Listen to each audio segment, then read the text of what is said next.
Hi అండి, అందరూ బాగున్నారా? ఈరోజు మనం వినాయక చవితి నాడు చెప్పుకునే చవితి చంద్రుడి కథ గురించి తెలుసుకుందాం. ఈ వీడియోని పూర్తిగా చూడండి. కథలోకి వెళ్తే, పూర్వం గజముఖుడైన గజాసురుడు శివుడి కోసం తపస్సు చేశాడు. అతని తపస్సుకు మెచ్చి పరమశివుడు ప్రత్యక్షమై వరం కోరుకోమన్నాడు. గజాసురుడు, స్వామి, నువ్వు నా ఉదరమందే నివసించాలని కోరాడు. దానితో భక్తసులుబుడైన శివుడు అతడి ఉదరమునందు ఉండిపోయాడు. జగన్మాత పార్వతి భర్త కోసం వెతుకుతూ ఆయన గజాసురుని కడుపులో ఉన్నాడని తెలుసుకొని ఆయనను దక్కించుకునే ఉపాయం కోసం ఆ శ్రీ మహావిష్ణువును ప్రార్థించింది. శ్రీహరి బ్రహ్మాది దేవతలను పిలిపించి చర్చించాడు. గజాసుర సంహారానికి గంగిరెద్దు మేళమే తగిందని నిర్ణయించుకున్నారు. నందీశ్వరుణ్ణి గంగిరెద్దుగా అలంకరించారు.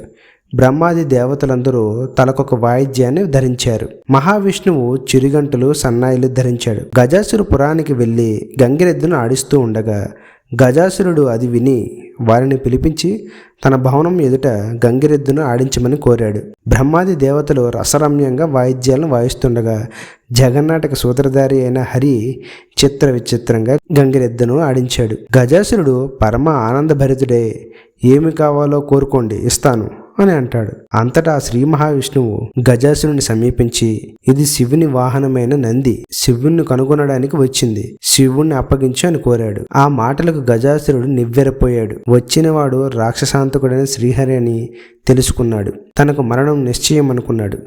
తన గర్భంలో ఉన్న పరమేశ్వరుని ఉద్దేశించి, స్వామి, నా శిరస్సును త్రిలోక పూజ్యముగా చేసి నా చర్మాన్ని నువ్వు ధరించని ప్రార్థించాడు. తన గర్భంలో ఉన్న శివుణ్ణి తీసుకోవచ్చునని విష్ణుమూర్తికి అంగీకారం తెలియజేశాడు.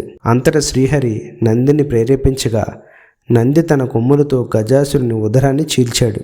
బ్రహ్మాది దేవతలు వీడ్కోలు చెప్పి శ్రీహరి వైకుంఠానికి వెళ్ళగా శివుడు నందినెక్కి కైలాసానికి వెళ్ళాడు. భర్త రాకకు పార్వతి కైలాసంలో ఎదురు చూస్తూ ఉంది. శివుడి కోసం ఎదురు చూస్తూ స్నానానికి సిద్ధమైంది. స్నానానికి వెళ్తూ దేహానికి నలుగు పిండి అద్దుకుంది. పరధ్యానంలో ఆ పిండితోనే ఓ ప్రతిమను తయారు చేసింది. చూడ ముచ్చటైన ఆ బాలుడికి తండ్రి ఉపదేశించిన మంత్రం సాయంతో పార్వతి ప్రాణ ప్రతిష్ఠ చేసింది. దివ్య సుందరమైన ఆ బాలుడిని వాకిటి కాపలా ఉంచి తాను స్నానానికి వెళ్ళింది. అంతలో అక్కడికి వచ్చిన శివుడిని ఆ బాలుడు అడ్డుకున్నాడు. కోపానికి లోనైన రుద్రుడు ఆ బాలుడి శిరస్సును తన త్రిశూలంతో ఖండించాడు. ఆ శబ్దానికి బయటికి వచ్చిన పార్వతీదేవి జరిగిన ఘోరం చూసి కన్నీళ్లు పెట్టుకుంది. దీంతో శివుడు గజముఖుడి శిరస్సుని తెప్పించి ఆ బాలుడికి అతికించి ప్రాణం పోసి గజానన అనే నామకరణం చేశాడు. అతడి శక్తి సామర్థ్యాలను పరిశీలించి భాద్రపద శుద్ధ చవితి నాడు ఘనాధిపత్యం కట్టబెట్టాడు. ఆ రోజున తనకు భక్తితో సమర్పించిన ఉండ్రాలను, కుడుములను, పిండి వంటలను, పండ్లను సుష్టిగా తిన్న వినాయకుడు నడవడానికి కూడా ఇబ్బంది పడుతూ కైలాసం చేరుకున్నాడు. శివుని శిరస్సు పైన ఉన్న చంద్రుడు గణనాథుని అవస్థను చూసి పక్కున నవ్వాడు. రాజదృష్టి సోకితే రాళ్ళు కూడా నుజ్జవుతాయని విఘ్ననాథుని ఉదరం పగిలి అందులోంచి ఉండ్రాళ్ళు, కుడుములు బయటకు వచ్చి స్పృహ కోల్పోయి కింద పడిపోయాడు.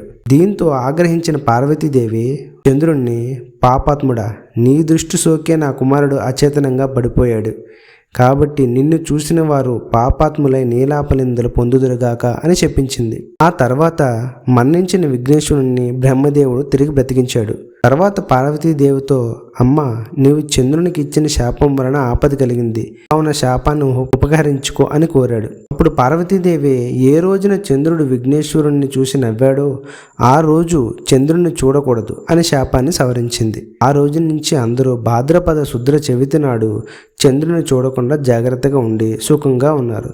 ఇలా కొంతకాలం గడిచిన తర్వాత ద్వాపర యుగంలో ద్వారకలో నివాసం ఉన్న శ్రీకృష్ణుణ్ణి నారదుడు కలిశాడు. కాసేపు ముచ్చట్లు ఆడాక, స్వామి, ఈరోజు వినాయక చవితి, పార్వతి శాపం కారణంగా చంద్రుని చూడకూడదు, నేను వెళ్తాను అని కృష్ణుడికి చెప్పి నారదుడు వెళ్ళిపోయాడు. ఆ రోజు రాత్రి ఎవ్వరూ చంద్రుని చూడకూడదని పట్టణంలో శ్రీకృష్ణుడు చాటింపు కూడా వేయించాడు. శ్రీకృష్ణుడికి పాలంటే చాలా ఇష్టం. ఆ రోజు రాత్రి శ్రీకృష్ణుడు ఆవు పాలను తాగుతూ ఉండగా పాత్రలోని పాలలో చవితి చంద్రుడిని ప్రతిబింబాన్ని చూశాడు. దాంతో తనకెలాంటి అపనింద వస్తుందో అని చింతించాడు. కొన్ని రోజులు గడిచాయి. సత్రాజిత్తు సూర్యుని వరంతో సమంతకమణిని సంపాదించాడు. రోజుకు 10 బారువుల బంగారాన్ని ఇచ్చే ఆ మణిని తీసుకుని ద్వారకకు వెళ్ళాడు. ఆ శ్రీకృష్ణుడు సత్రాజిత్తుకు అతిథి మర్యాదలు చేసి ఆ మణిని తనకు ఇవ్వమని కోరాడు. అందుకు సత్రాజిత్తు ఒప్పుకోలేదు.